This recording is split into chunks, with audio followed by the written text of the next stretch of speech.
Please understand that the stories and scenarios explored in this series and on this channel are expressions of a possible alternate reality and are entirely fictional. We do not present the views or narratives here as factual information. They are not intended to determine the future or influence your opinion on any real-world facts.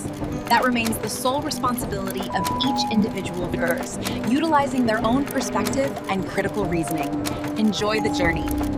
If you are like our other friends and would like to contribute to our channel, and you are interested in more content, help us increase our abilities by becoming one of our customers on the World Wide Web at our e-commerce website, dignityback.com.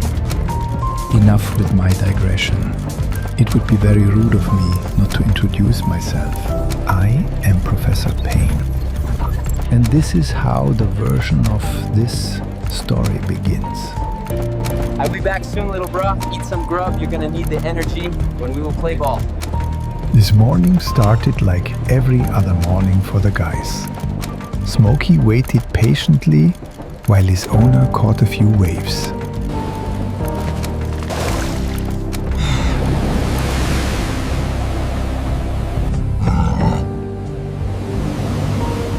The waves seem to be a little different today.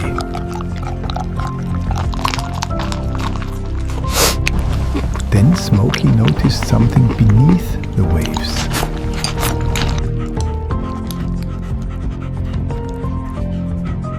His owner didn't notice what was slowly rising up out of the water below him.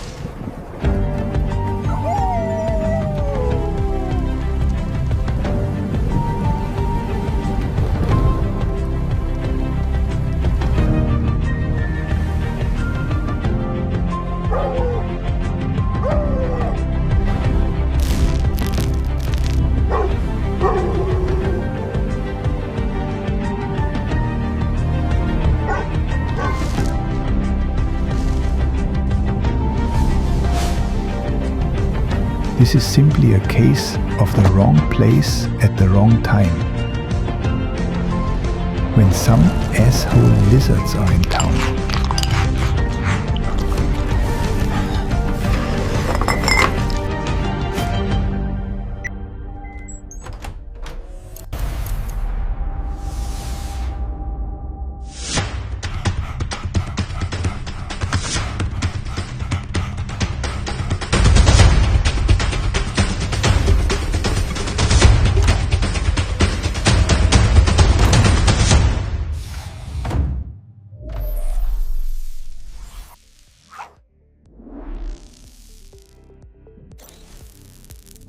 Welcome.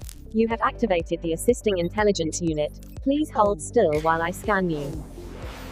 Scan complete. Thank you, Guardian. How may I help you? Hey Al, can you file a Class C jump permit application for me? I need to figure out whose ship just jumped out of Sector 33. I would be happy to assist you with filing your Class C jump permit. Do you have a static location we can include in the application? no, it's not a static location. I need to go to the Guardian space freighter that is currently cloaked and in near-Earth orbit. Scanning near-Earth Guardian orbital fields.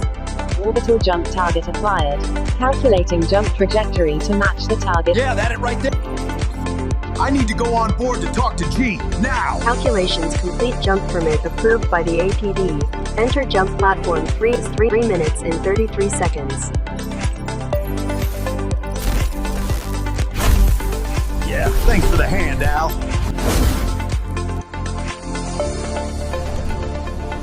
Please enter jump platform number 3. Jump commencing in T-3 minutes.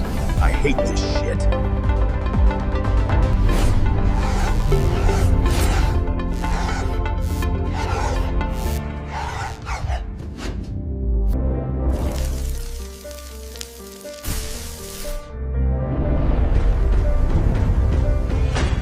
Plasma field containment protocol initialized. I hate this shit.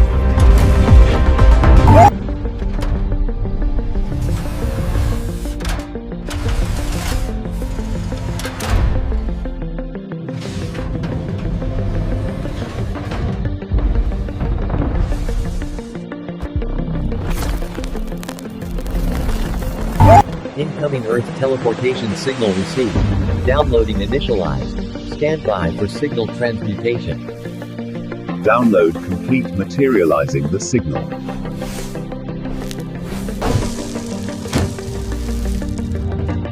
Is anyone here? Ham, are you still here, brother? The air of the Guardian freighter was sterile, heavy with the metallic tang of deep space and classified information.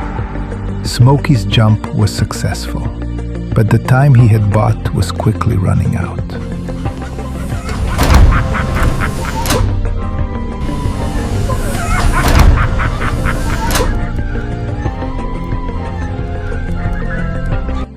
Excuse me, I heard I can get an autograph from the first surviving astronaut from the National Aeronautics and Space Administration in here. Well, look what the cat drug in. If you're sober enough, I can really use a hand. I don't have any. Ha ha. I thought you said you were gonna be retiring and just gonna hang out on the beach for a while? I wish, brother. My human was just abducted, and I need to assemble a team. But first, I need to speak with G-Unit to get some intel to plan the mission. Brother, I will be your wingman any day, but we need to go to the mansion if you want to go see Giovanni. He said there wasn't enough up here to keep him busy anymore. Come on, old buddy, I will help you get your suit. As the two prepare for a tandem jump through the multidimensional fabric of reality, there is an important detail for you to know. In 1961, Ham was NASA's first astronaut to survive takeoff and re-entry into Earth's atmosphere. However, there were some complications. After Ham's capsule was blown, of course, he almost drowned from water intrusion through the seals around the door that did not survive the plasma's heating exposure during re-entry. When the retrieval team finally made it to the capsule, Ham was unconscious and had to be revived. Some say that's the day he met the Creator and came back on a mission.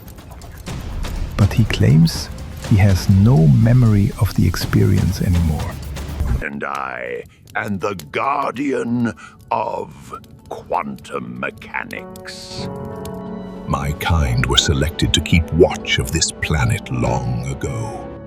And this is how I fit into this version of reality. We vowed to watch the wilderness and ward away any who dared to threaten all of the different ecosystems we know here on Earth. The first place I have ever called home was deep in the Himalaya mountains.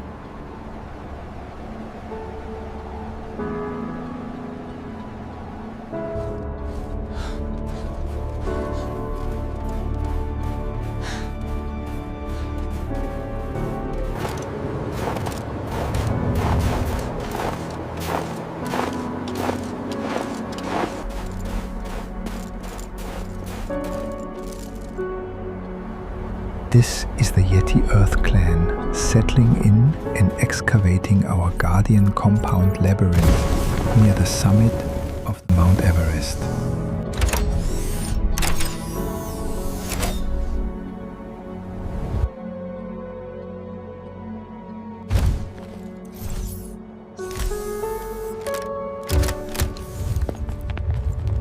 Generations came and have gone over these last 12,000 years, but our clan has never faltered on our duties. I was born in the spring following the hibernation of 1937. My eyes were still undeveloped and was still completely reliant on my mother to survive. Most of my time was spent nuzzled tightly in her beautiful white fur. Before the last elder passed back into the great cosmic ether, he spoke of a great evil that was building, and how the greatest battle was an impeding force to be encountered on Earth. It all began one cold, early autumn morning in Belgium.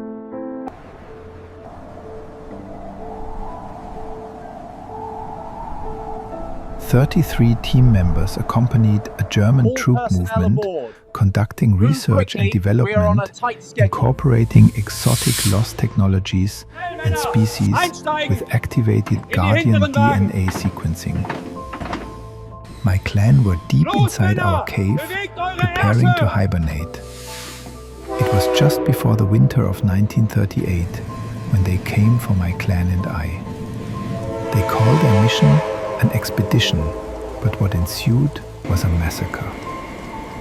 Dr. M. Miller and Sergeant Fiel de Gazenfou are on a dual secret mission and expedition. How long is this ride, brother? 33 days, or if you may, around 792 hours. Well, I guess this is an 8-part journey then, and that's just counting one way. First, there is Berlin to Caucasus border pass. Then next, we have to cross of the Soviet Union. Across Persia to Afghanistan border. Then next we will arrive in British India. Then finally we turn towards the Himalayas. And then we have 4 days to establishing a base camp before the season changes for the worst. Ascending the Ice Kingdom, we have a 4-day hike. Trekking into the inner Himalayas. Final approach and the of-location discovery at least one of the cave's entry points before the snow really begins to pack. No matter what, the future Kaiser and his dogs need to stay at the base camp. We can't let the creatures to sense them. If this mission fails, it will affect the entire reality of existence on this timeline.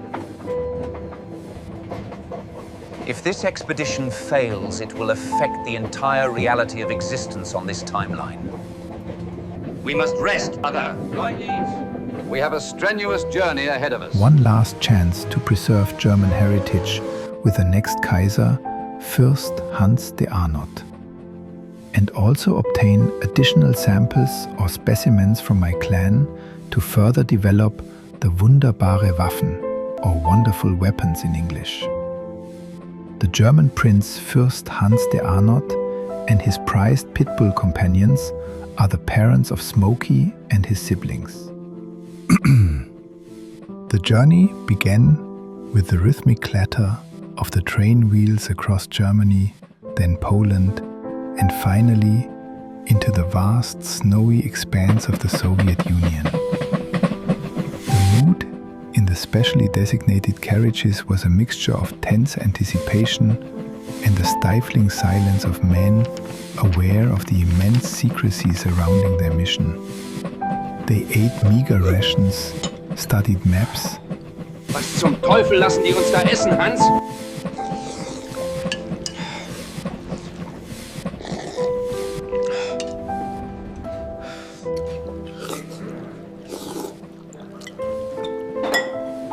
Ich bin davon satt, den Rest können die Hunde haben.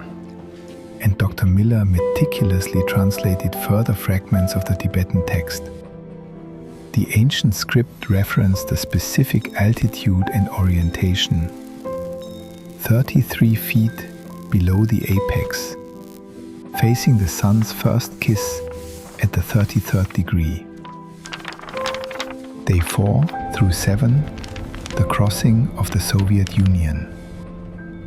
As they pushed deeper, the landscape flattened into an endless white canvas. The biting cold seeped into the train, despite the efforts of the stokers. Conversations grew sparse, replaced by the huddle of bodies seeking warmth. Richter, however, remained energized, pacing the length of his compartment, convinced they were on the cusp of an unimaginable discovery. Dr. Miller, on the other hand, felt a strange unease. The old map, he realized, wasn't just a geographical guide. It pulsed with a deeper, almost sentient energy. The crossing of Persia to the Afghanistan border. First, they had to make it out of the Soviet Union with their skin. Хартову дверь, иначе у тебя будут проблемы.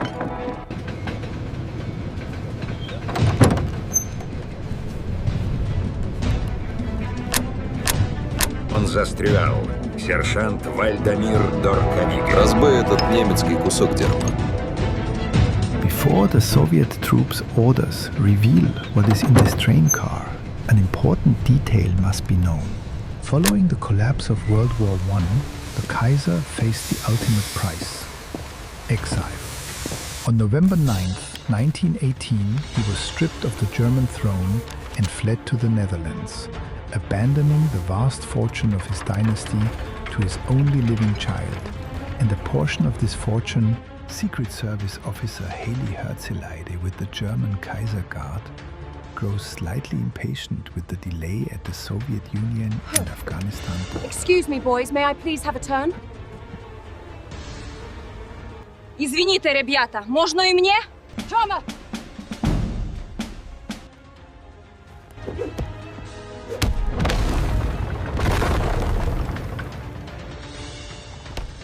Нам предстоит долгое путешествие на этой дерьмовой повозке. Можешь ли ты побыстрее взять то, что хочешь, и отпустить нас? Is being utilized to secure the safe passage for the young first German prince under her command, under the new identity of Arnott. As the German officers mock the Soviet soldiers' earlier orders, they can't help but claim a little extra for themselves.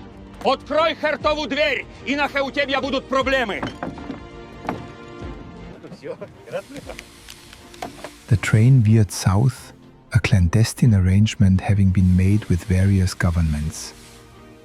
They passed through sparsely populated regions, their presence attracting curious glances.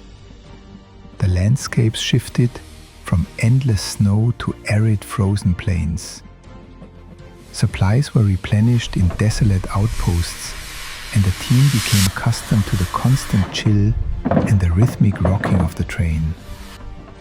The engineers meticulously checked their specialized excavation equipment, knowing that failure in the desolate mountains ahead would be catastrophic.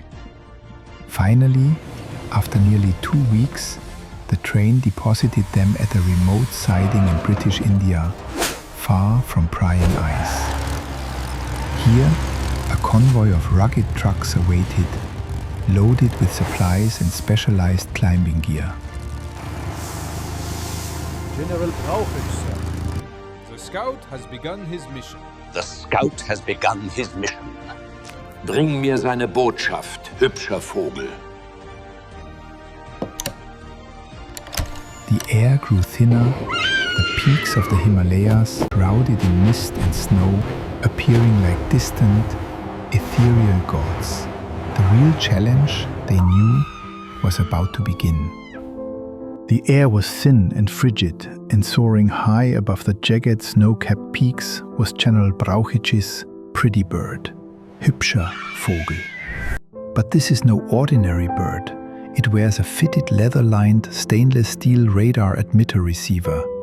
Unseen to the human eye, from the device mounted on the bird's head, concentric rings of red energy pulse outward. The eagle bangs left, scanning the deep crevasses below. The primitive German radar system, an experimental miniaturization of echolocation technology, bounces signals off the granite walls, mapping the hidden hollows of the mountain range. As she returns to the site of the base camp under construction, the German armored train sits nestled deep in a valley, parked on tracks buried under feet of fresh snow. It sits a darker shape against the white landscape.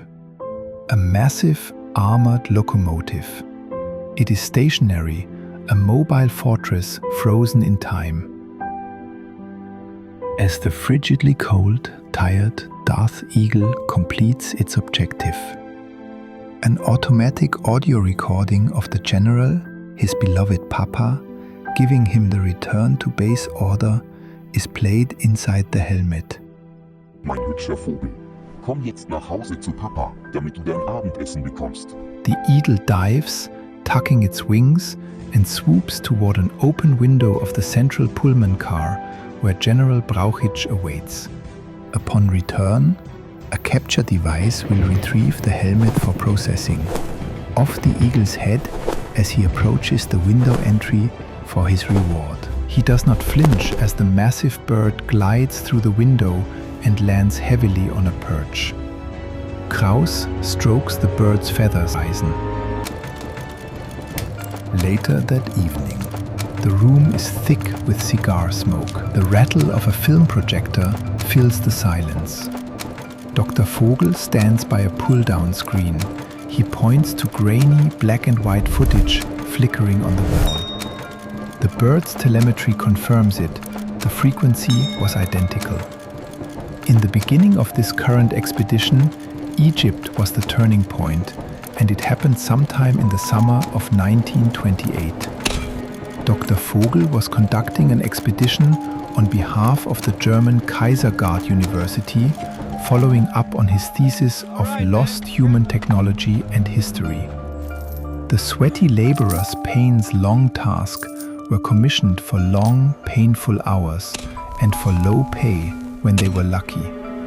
Then everything changed. A new discovery was found while Dr. Vogel was digging in the sand. It was an artifact, a glowing stone brushed clean by Dr. Vogel himself. 10 years ago, in the necropolis of Saqqara, they found the first anomaly and thought it was just an isolated event.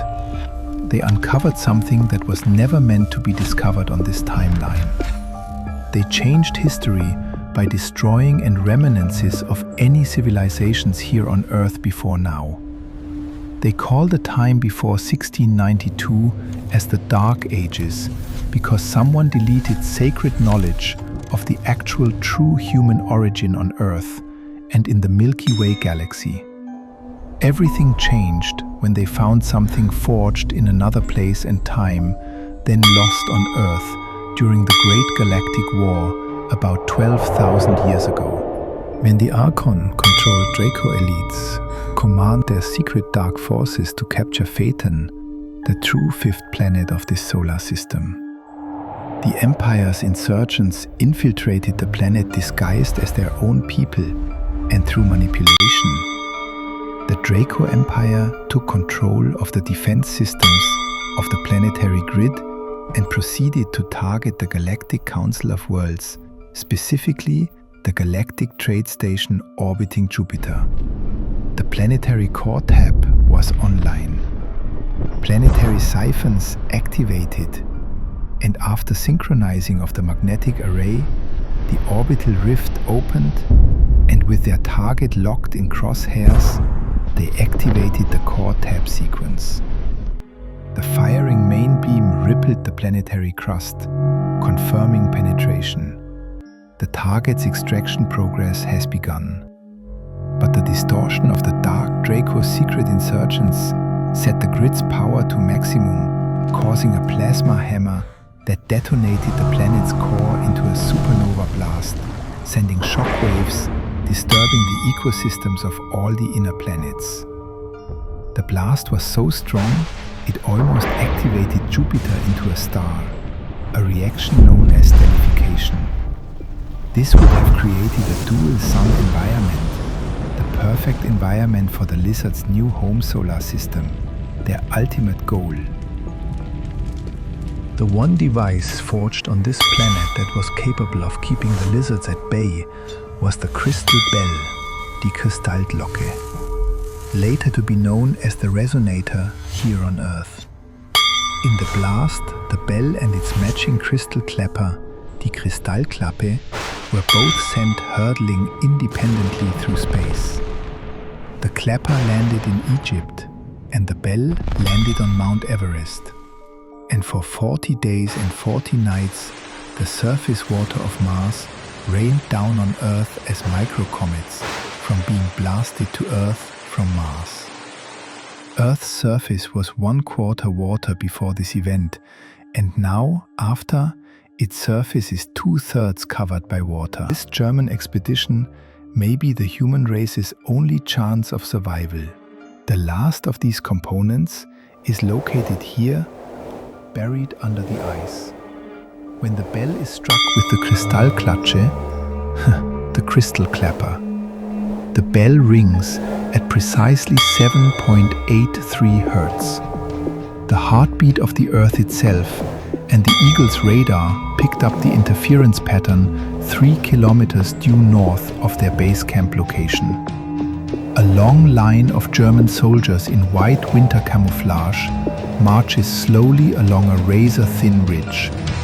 They disappear into the cloud line, moving toward the coordinates the eagle found. Thanks for viewing the first part of this multi-part series. Don't forget to like, comment and subscribe to be notified when the next sections are published. Bow to me or die! I am Pendar Dracus Magna! In upcoming sections, you will meet Reptilius, the last Light Guardian. Sensei has reached his 333 year and needs a new body for his next tour of Guardian service. After eons of being the punching bag for his own kind, the light of the Creator saved his soul and forever bleached him white. Can he defeat the dark and prepare Earth humans for the great attack when the solar system's beginning continuance period runs out and Earth and the human race is trampled by the dark, claimed one last time for the fifth and final time?